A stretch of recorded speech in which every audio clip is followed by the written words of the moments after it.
ഈശോ എന്ന തിരുനാമം പരിശുദ്ധ കന്യകയുടെ ശുദ്ധീകരണം മിശിഹായെ ദേവാലയത്തിൽ സമർപ്പിക്കുന്നു. മൂശയുടെ നിയമങ്ങൾക്ക് വിധേയമായി ഞങ്ങൾക്ക് നിയമാനുഷ്ഠാനത്തിന് മാതൃക നൽകിയ പരിശുദ്ധ കന്യകയെ ദൈവിക നിയമങ്ങളും സഭയുടെ നിയമങ്ങളും അന്യോന്യം പാലിക്കുവാൻ വേണ്ട അനുഗ്രഹം ഞങ്ങൾക്ക് നൽകണമേ.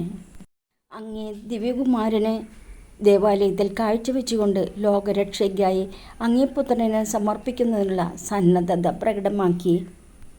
ദിവ്യമാതാവേ, ഞങ്ങൾ അങ്ങേ ദിവ്യസുതനെയും അങ്ങയെയും സ്നേഹിച്ചുകൊണ്ട് വിശ്വസ്തതാപൂർവം ജീവിക്കാനുള്ള അനുഗ്രഹം പ്രാപിച്ചു തരണമേ. ഞങ്ങൾ മഹാമനസ്കതയും സ്നേഹവുമുള്ളവരായിത്തീരുന്നതിന് അങ്ങേ മാതൃക പ്രചോദനമരുളട്ടെ. എത്രയും ദയുള്ള മാതാവേ, നിൻ്റെ സങ്കേതത്തിൽ ഓടിവന്ന് നിൻ്റെ സഹായം തേടി നിൻ്റെ മധ്യസ്ഥം അപേക്ഷിച്ചവരിൽ ഒരുവിനെയെങ്കിലും അമ്മ ഉപേക്ഷിച്ചതായി കേട്ടിട്ടില്ല എന്ന് അമ്മ ഓർക്കണമേ.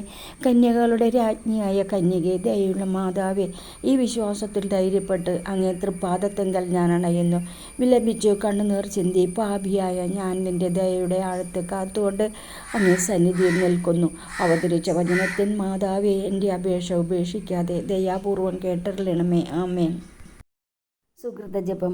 മറിയമേ സ്വസ്തി, നാഥേ സ്വസ്തി, സമുദ്രതാരമേ സ്വസ്തി. ജന്മഭാവമില്ലാതെ ഉത്ഭവിച്ച ശുദ്ധമറിയമേ, പാപികളുടെ സങ്കേതമേ, ഇതാ നിൻ്റെ സങ്കേതത്തിൽ ഞങ്ങൾ തേടി വന്നിരിക്കുന്നു. ഞങ്ങളുടെ മേൽ അലിവായിരുന്ന് ഞങ്ങൾക്ക് വേണ്ടി നിൻ്റെ തിരുക്കുമാരനോട് പ്രാർത്ഥിച്ചു കൊള്ളണമേ. സ്വർഗ്ഗസ്ഥനായ ഞങ്ങളുടെ പിതാവേ, അങ്ങയുടെ നാമം പൂജിതമാകണമേ. അങ്ങയുടെ രാജ്യം വരണമേ. അങ്ങയുടെ തിരുമനസ്സ് സ്വർഗത്തിലെ പോലെ ഭൂമിയിലും ആകണമേ.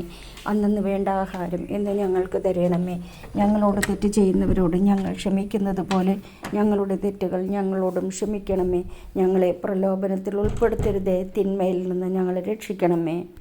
മറിയമേ സ്വസ്തി, കർത്താവ് അങ്ങയോടുകൂടെ സ്ത്രീകളിൽ അങ്ങ് അനുഗ്രഹിക്കപ്പെട്ടവളാകുന്നു. അങ്ങയുടെ ഉദരത്തിൻ ഫലമായ ഈശോ അനുഗ്രഹിക്കപ്പെട്ടവനാകുന്നു. പരിശുദ്ധ മറിയമ്മേ, തമ്പുരാൻ്റെ അമ്മേ, പാപികളായ ഞങ്ങൾക്ക് വേണ്ടി ഇപ്പോഴും ഞങ്ങളുടെ മരണസമയത്തും തമ്പുരാനോട് അപേക്ഷിക്കണമേ. ആമേൻ. പിതാവിനും പുത്രനും പരിശുദ്ധാത്മാവിനും സ്തുതി, ആദിയിലെ പോലെ ഇപ്പോഴും എപ്പോഴും എന്നേക്കും. ആമേൻ. പരിശുദ്ധ ദേവമാതാവിനോടുള്ള അപേക്ഷ. പാപികളുടെ സങ്കേതമേ, തിരുസഭയ്ക്ക് വേണ്ടി പ്രാർത്ഥിക്കണമേ. പാപികളുടെ സങ്കേതമേ, വിജാതികൾ മുതലായവർ മനസ്സ് തിരിയുവാൻ വേണ്ടി പ്രാർത്ഥിക്കണമേ. പാപികളുടെ സങ്കേതമേ, രാഷ്ട്രീയ അധികാരികൾ സത്യവും നീതിയും പാലിക്കുന്നതിന് വേണ്ടി പ്രാർത്ഥിക്കുക.